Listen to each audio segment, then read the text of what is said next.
భగవంతుని అనుగ్రహాన్ని ప్రతి ఒక్కరూ తమ శ్రద్ధాభక్తులకు తగినట్లుగా పొందుతారు. ఈ అనంత జనసందోహం భగవంతుని దర్శించాలనే కుతూహలంతో పరువళ్లు త్రొక్కుతున్నది.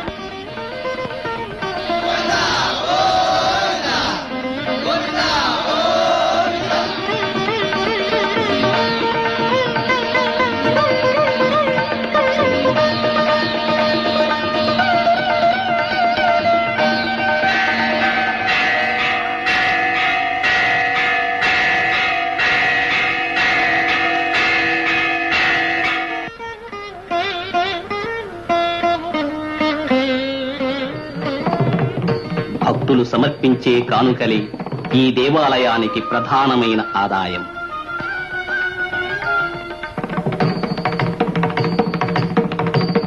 వడ్డీ కాసుల వాని హుండీ మహిమలు అందరికీ తెలిసి